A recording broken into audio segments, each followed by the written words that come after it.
پشتونخوا ملی عوامی پارٹی کی جانب سے عثمان کاکڑ کی پراسرار موت کی تحقیقات کے مطالبے کے باوجود اب تک حکومت کی جانب سے نہ تو کوئی انکوائری آرڈر کی گئی ہے اور نہ ہی اس کا کوئی امکان نظر آتا ہے۔ یاد رہے کہ عثمان کاکڑ کے بڑے بیٹے خوشحال کاکڑ نے الزام عائد کیا ہے کہ ان کے والد کو گھر میں گھس کر قتل کیا گیا ہے اور ان کے سر پر لگا زخم گرنے سے نہیں آیا بلکہ کسی تیز دھار آلے کا ہے۔ عثمان کاکڑ کی سی ٹی اسکین رپورٹ نے بھی تصدیق کی ہے کہ ان کو برین ہیمریج نہیں ہوا تھا۔ دوسری جانب متعلقہ ڈاکٹرز نے کاکڑ کی موت کی وجوہات بارے تاحال اپنی رائے نہیں دی اور وہ کاکڑ کی کیمیکل اور ہسٹوپیتھولوجی رپورٹ آنے کے انتظار میں ہیں۔ تاہم ان کے خاندان اور ساتھیوں کا کہنا ہے کہ عثمان کاکڑ کی موت طبعی نہیں ہے۔ بلوچستان سے تعلق رکھنے والی چند دیگر سیاسی جماعتوں نے بھی پی کے میپ کے انکوائری کے مطالبے کی حمایت کی ہے۔ یاد رہے کہ 17 جون کو عثمان کاکڑ کے سر پر گہری چوٹ آئی تھی۔ ان کا ابتدائی علاج کوئٹہ میں ہوا تھا اور زخم گہرا ہونے کے باعث ان کے سر کے آپریشن میں 4.5 گھنٹے لگے تھے۔ بلوچستان کی بولان میڈیکل یونیورسٹی کے وائس چانسلر اور ممتاز نیورو سرجن ڈاکٹر نقیب اللہ اچکزئی نے تصدیق کی ہے کہ کاکڑ کی ابتدائی سی ٹی اسکین کے مطابق سر پر چوٹ لگنے سے پہلے ان میں بلڈ پریشر، برین ہیمریج یا اس نوعیت کی کسی اور بیماری کے آثار نہیں پائے گئے۔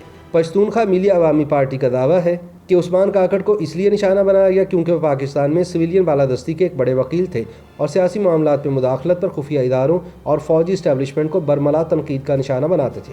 یاد رہے کہ عثمان کاکڑ کا خاندان کوئٹہ کے علاقے شہباز ٹاؤن میں رہائش پذیر ہے۔ گھر میں زخمی ہو کر بے ہوش ہونے کے بعد انہیں ایک اسپتال منتقل کیا گیا تھا۔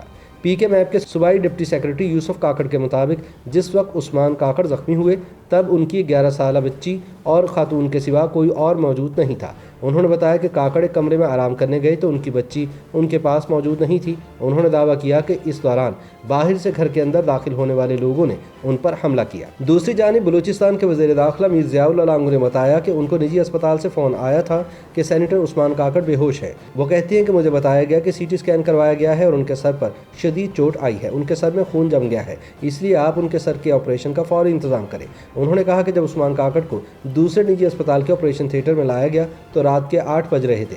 میں نے ان کی دماغی حالت دیکھی جس کا ایک پیمانہ ہوتا ہے جسے گلاسکو کوما اسکیل کہتے ہیں۔ یہ 3 سے 15 تک ہوتا ہے۔ 3 کا مطلب ہے موت جبکہ 15 ہم جیسے نارمل انسانوں کا ہوتا ہے۔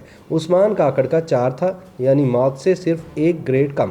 انہوں نے بتایا کہ ان کی پتلیوں میں کوئی حرکت نہیں تھی تاہم وہ سانس لے رہے تھے۔ سی ٹی اسکین میں ان کے دماغ میں سوجن زیادہ نظر آئے۔ ان کا کہنا تھا کہ ایسی حالت میں فوری طور پر آپریشن کرنا ضروری ہوتا ہے، اس لیے سینئر ڈاکٹرز کی ٹیم نے جلد سے جلد آپریشن کرنے کا فیصلہ کیا۔ نیورو سرجن ڈاکٹر نقیب اللہ اچکزئی کا کہنا تھا کہ آپریشن اور ادویات دینے سے پہلے ان کے دائیں جانب جھٹکے لگے جو کہ بہت زیادہ خطرناک بات تھی کیونکہ یہ دماغ کی سوجن کو بڑھا سکتا تھا۔ تاہم ہمارے سینئر ڈاکٹرز نے بروقت ان کو ادویات دیں جس سے ان کی حالت سنبھل گئی۔ انہوں نے بتایا کہ جب انہوں نے عثمان کاکڑ کے سر کے بال صاف کیے تو دیکھا کہ ان کے سر کے بائیں طرف سوجن تھی اور ان کو گہری چوٹ لگی تھی۔ یہ کسی وجہ سے بھی لگ سکتی ہے۔ ایک مفروضہ تھا کہ ان کو پہلے برین ہیمریج ہو گیا ہوگا جس کے بعد وہ گر گئے، لیکن سی ٹی اسکین میں ہیمریج نہیں تھا۔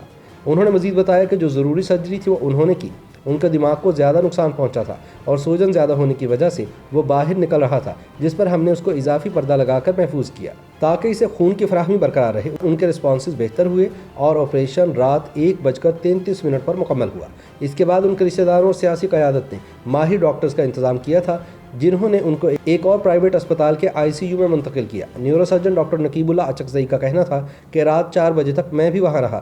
صبح 7 بجے میں وہاں پہنچا تو ان کے فزیکل رسپانسز قدرے بہتر ہو گئے تھے جس پر ہمیں یہ امید ہوئی کہ اگر یہی صورتحال رہی تو اگلے چند دن میں دماغ کی سوجن کم ہو جائے گی۔ تاہم اگلے 24 گھنٹے میں عثمان کاکڑ کی حالت دوبارہ خراب ہو گئی۔ ان کا کہنا تھا کہ اس وقت ان کے سیاسی قیادت اور دیگر اہم شخصیات سے رابطے تھے جنہیں انہوں نے رائے دیتے ہوئے بتایا کہ عثمان کاکڑ کے بچنے کے امکانات کم ہیں کیونکہ ان کے سر کا جو ابتدائی زخم تھا اس میں موت کا 80% امکان تھا، لیکن 24 گھنٹے بعد جب ان کی حالت خراب ہو گئی تو بچنے کے امکانات مزید معدوم ہو گئے۔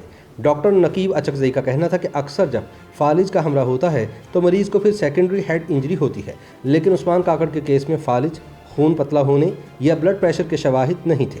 ڈاکٹر نقیب اللہ اچکزئی نے کہا کہ چونکہ عثمان کاکڑ کے خاندان کی خواہش تھی کہ ان کو کراچی منتقل کیا جائے، جس پر مشاورت کے بعد فیصلہ ہوا کہ ان کو آغا خان اسپتال منتقل کیا جائے۔ آغا خان اسپتال میں ان کی موت واقع ہوئی جہاں سے ان کو پوسٹ مارٹم کے لیے Jinnah post graduate medical centre Karachi منتقل کیا گیا۔